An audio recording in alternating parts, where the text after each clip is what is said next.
Have you ever thought about starting your own podcast? When I was trying to get this podcast off the ground, I had a lot of questions. How do I record an episode? How do I get my show into all the apps people like to listen? How do I make money from my podcast? Well, the answer to every one of these questions is really simple. Anchor. Anchor is a one-stop shop for recording, hosting, and distributing your podcast. Best of all, it's 100% free and ridiculously easy to use.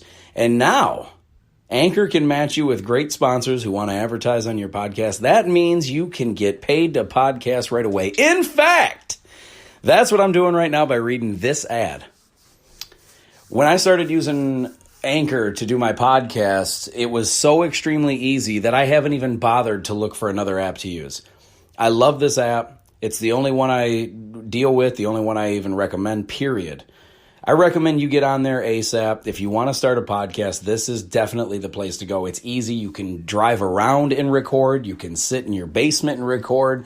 You can do it anywhere. It's fantastic. So if you've always wanted to start a podcast, make money doing it, go to anchor.fm/start, anchor.fm/start to join me and the diverse community of podcasters already using Anchor. That's anchor.fm/start. I can't wait to hear your podcast.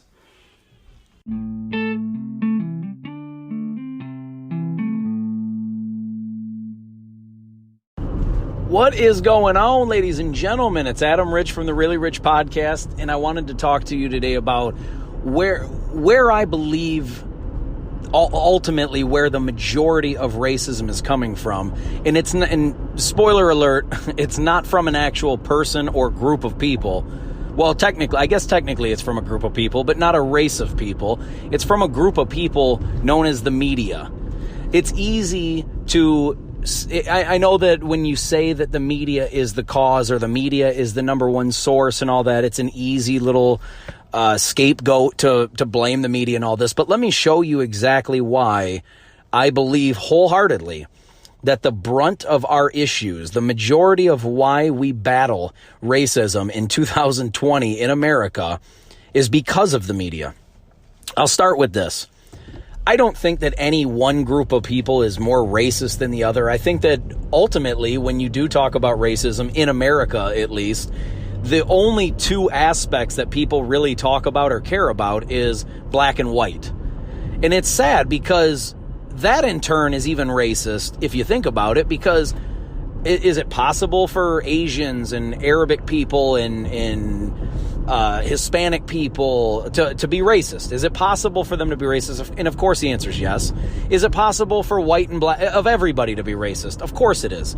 But the reality is this: the majority of people you run into, the majority of your friends on Facebook, the majority of your family, the majority of people you meet at a business, if you're going to the store, if you run into a Starbucks, the majority of people you run into are not typically racist.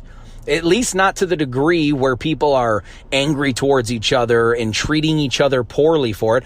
Now, there's a difference between prejudice and racist. Somebody may look at a group of people and think a certain thing, like stereotypes, for instance. Like, I know it's easy to say white people can't dance or black people can't swim and things like that. Those I would, when it comes to stereotypes, the majority of the time, the stereotype is usually said in a joking manner. Usually when people are talking about stereotypes, they're usually joking. I have an Asian wife and I make fun of her all the time about not being a good driver or being great at math. And the funny thing is about it, she'll be the first to admit she's actually a really good driver and she's not incredibly great at math. Now, she can easily add 2 + 2, but if you go higher than that, I don't know. So, no, I'm just kidding. So, baby, if you're listening to this, I didn't mean it. I'm joking.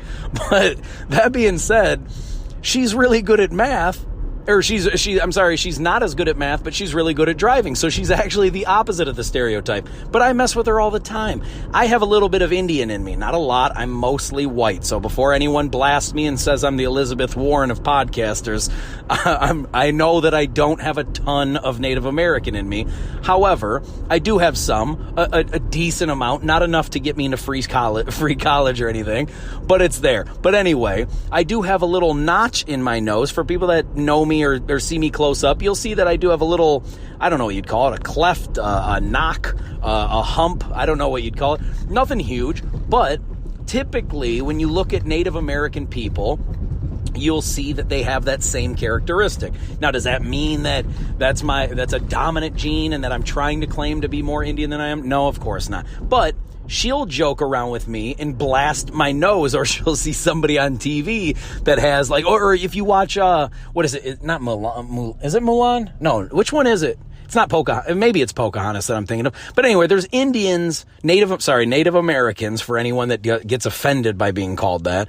But you know, I'm technically that, so I guess I can say it. But no, I don't mean anything ill or ill intent behind that. But anyway, the point is, even in the cartoons, if you see a Native American drawn in a cartoon, usually you'll see something funky going on with their nose. I have that on me, and when we see that on TV, my wife will joke around with me and she'll be like, "Hey, look, it's your kind." And she's joking. She's not making fun of all Native Americans. She's not trying to crap on them or anything like that. So, but we joke with each other. And a lot of stereotypes, even if I mess with my black friends, they might say something racially, you know, insensitive if I was a softie. But it's joking. We have fun with each other. But when you go around blasting strangers with those same stereotypes, it becomes a racist thing, especially if you don't, you know, if it's not known that you're joking. If you say it and mean it as a mean thing to make fun of somebody, then obviously that's more of a racist thing. However, that is a small step of racism when you're talking about people that are actively going out and killing others for their race. That is a whole different level, and I think we can all get on board that that's not okay, no matter what color you're talking about. That being said, though, guys, I want to make this very clear.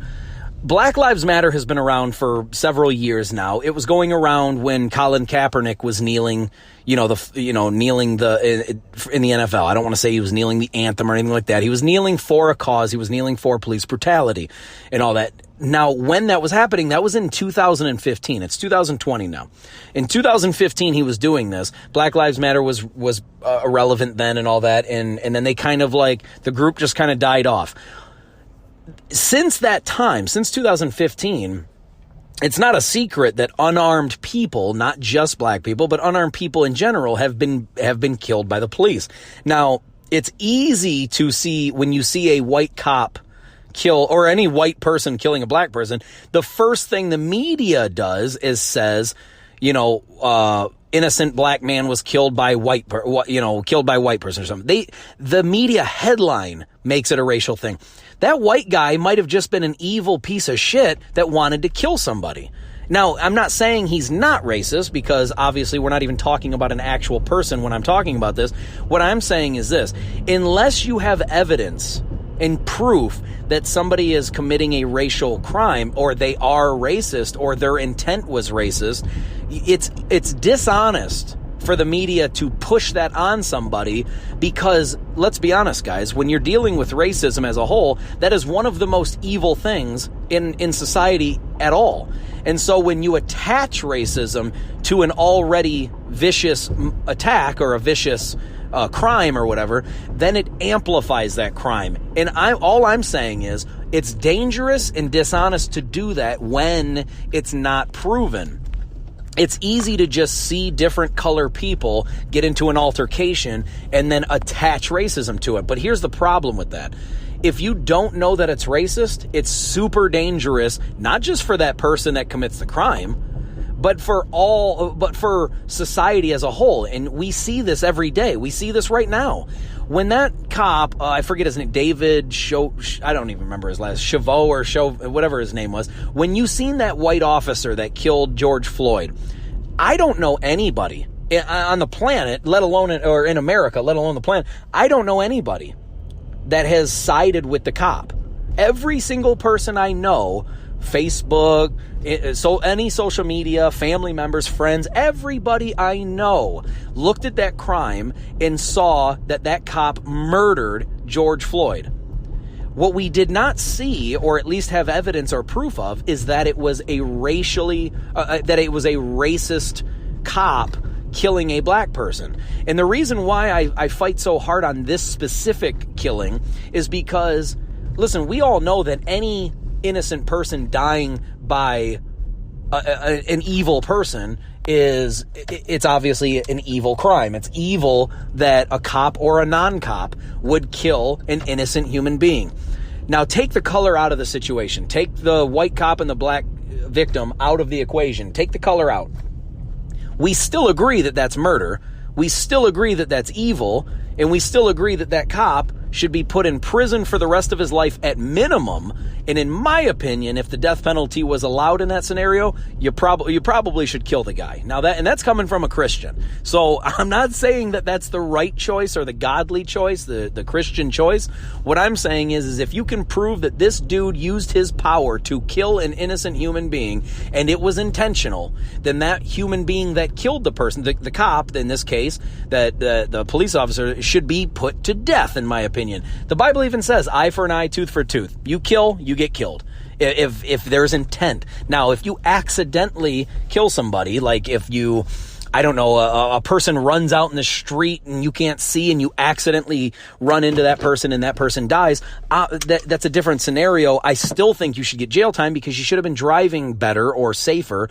Your intention wasn't to go out and murder. So therefore, I think that should be treated a little differently. I'm not saying they shouldn't be in jail. Of course they should be in jail. You should be driving safe. You should be doing the right things anyway. However, if you can prove intent, if you can prove that the person was acting carelessly and the intent was to go murder, then you should amplify the sentence. And I think I think most of us agree on that.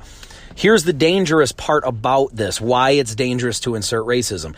I know that the cop was white and I know that the victim was black. And it's easy to look at that and say, listen, that's racist. That guy was racist. However, this guy, from what I know now this could change. So don't hold me to this for the next 40 years.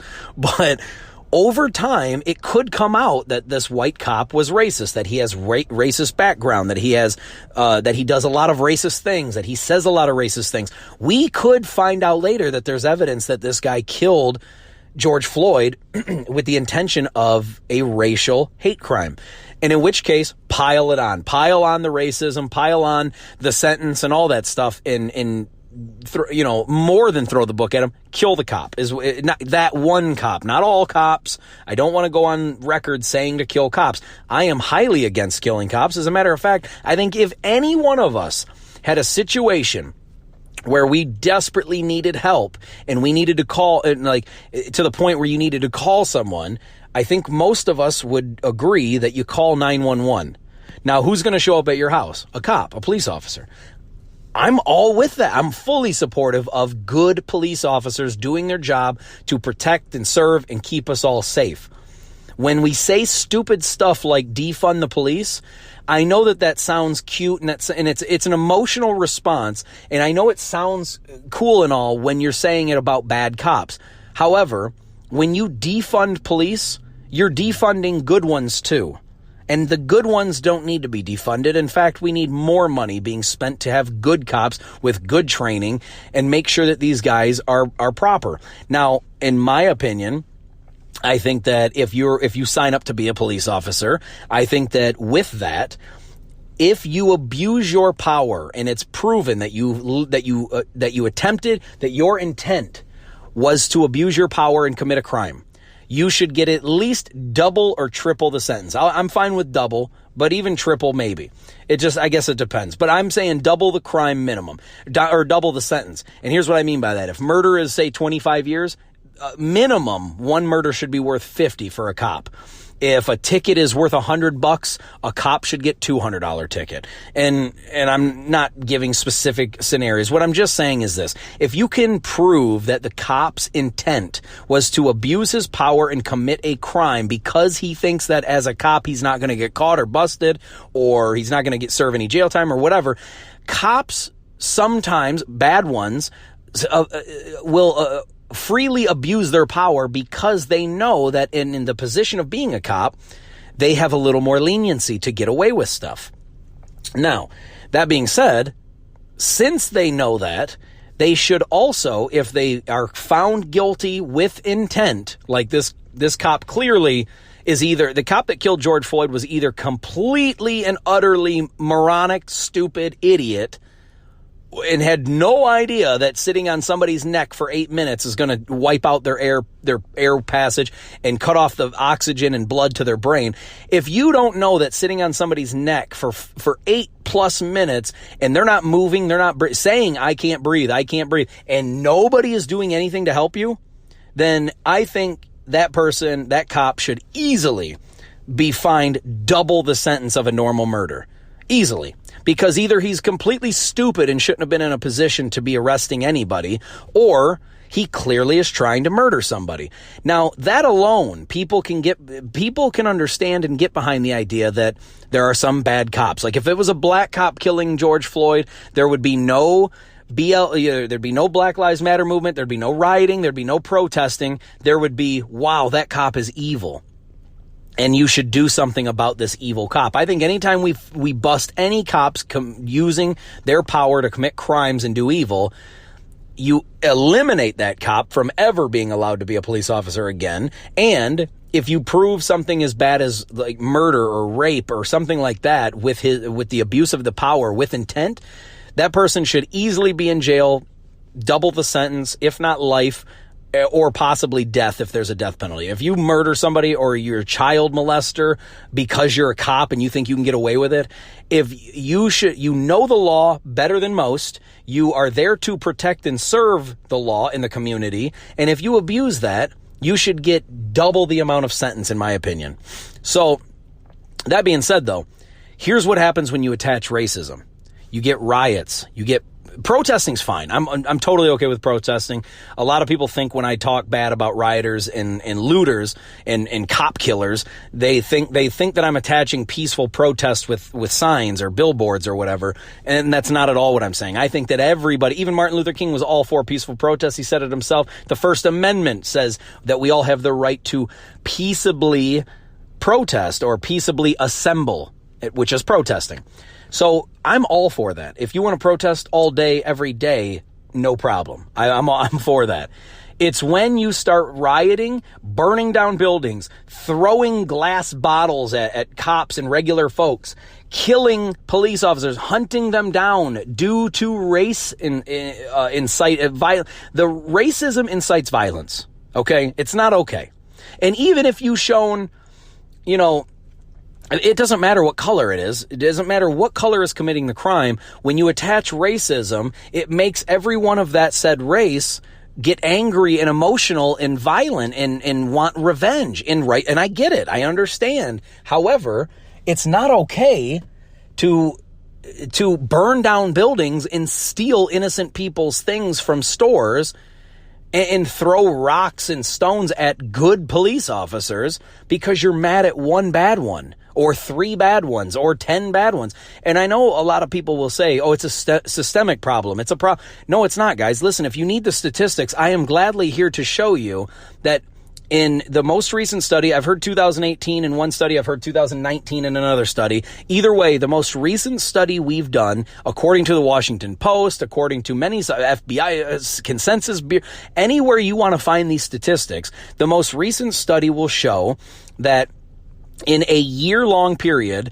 9 unarmed black men were killed. Homicides were killed unarmed by the police. 9 of them. And 1 of which actually was proven to have a gun in the car, and 3 of them were unarmed and fleeing, or like fleeing backs turned. So only 3 of them were actually running from the police. 1 of them had a gun in the car, so technically, they were unarmed. It wasn't in their hands, but it technically was right next to them. Now, the point that I'm getting at with this is my point is this. It was single digits was how many black men were killed unarmed by the police. 9 is too many.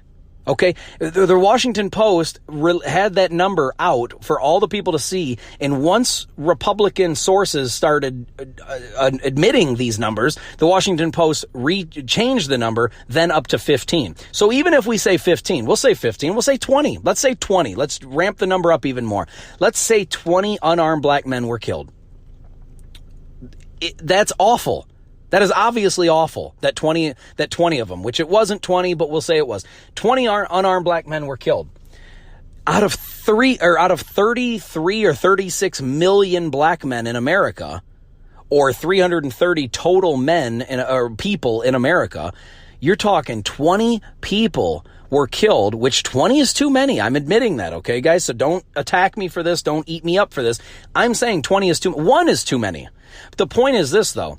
20 people out of millions of people is incredibly small number of people. It is not worth saying that we have a systemic racial problem where cops are just going out and mass exterminating black people. It's just not true, people. And I'm sorry, like, I'm not trying to sound insensitive. It's an awful number. 20 is too many, even though it wasn't 20. 9 is the official number. Then they changed it to 15. 15 is too many.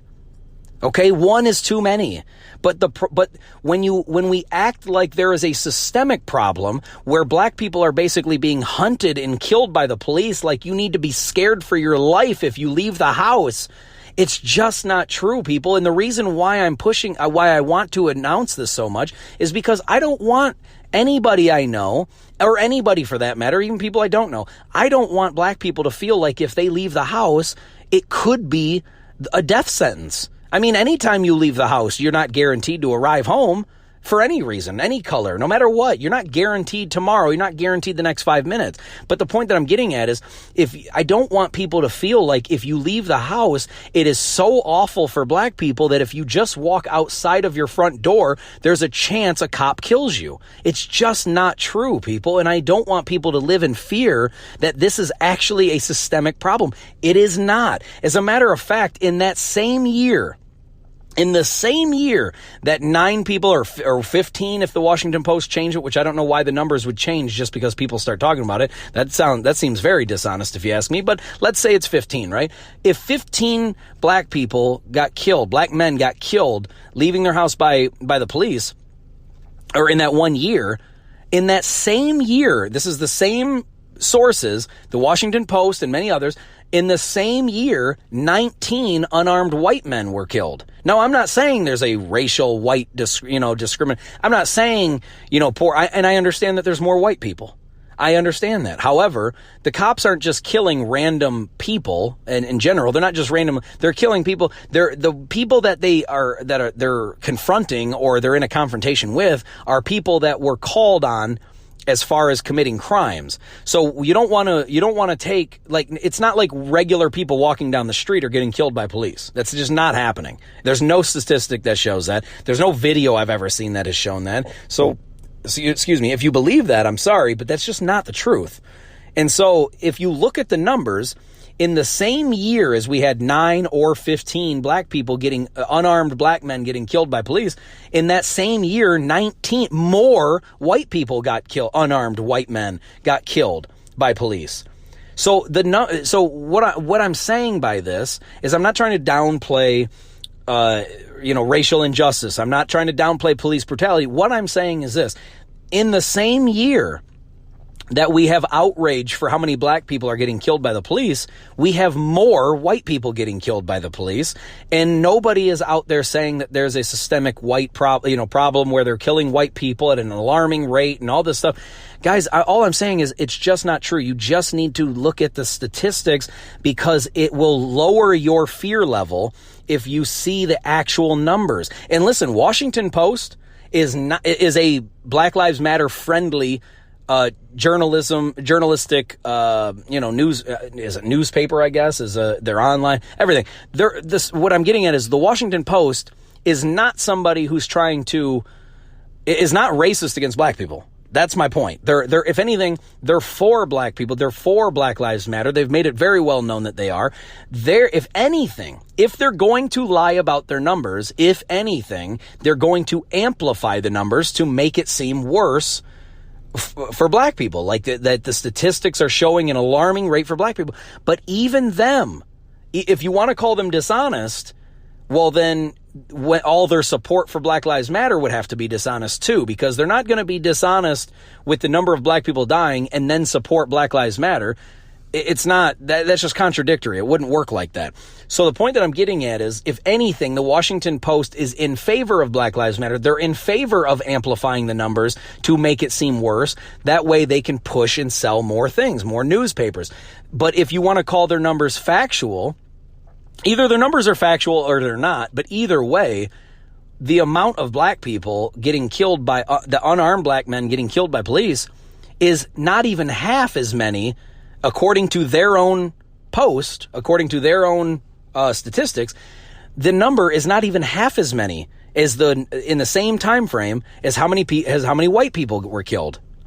So in the same year that there was 19 white unarmed men getting killed, 9 unarmed black men, or 15, whatever number you want to use. It's one of those two, according to the Washington Post and Federal Bureau of Investigation, the consensus, the national census consensus and all that. But what I'm saying is, the numbers are not nearly as high as what the media portrays. And this is why I blame the media, because the media has an agenda to push. The media likes to sell papers. The media, the majority of the media hates Trump. So anything that's going to make Trump look like a racist or make him look bad or make him look like he's not doing his job, that's beneficial for the newspapers. If you look at any CNN, MSNBC, ABC, CBS, every channel except Fox News is anti-Trump. And if you don't believe, and I'm not saying this to support Trump. I don't care what you think about Trump, like him, hate him. That's not what I'm getting at. What I'm saying is these newspapers clearly have agendas. They clearly are biased for a certain cause. They know what is going to sell papers. They know what is going to get people riled up. They know what's going to be beneficial for them in the long term. And here's what happened. In the year that we've had only like 9 unarmed black men get killed out of millions, which is, like I said, 9 is too many, 15 is too many, 1 is too many. But in that same year, all we've shown was one video. Think about this. Before the video was shown, this is my final point, because I've got to wrap this up, but this is why I believe wholeheartedly the media is the problem. When you see the media put up that one video, these people were already getting killed before George Floyd. George Floyd isn't the first. We all know that. But once we saw this one video, then we started seeing rioting and looting and cop killing. It wasn't until the media put the video out that it became a national rioting, looting situation.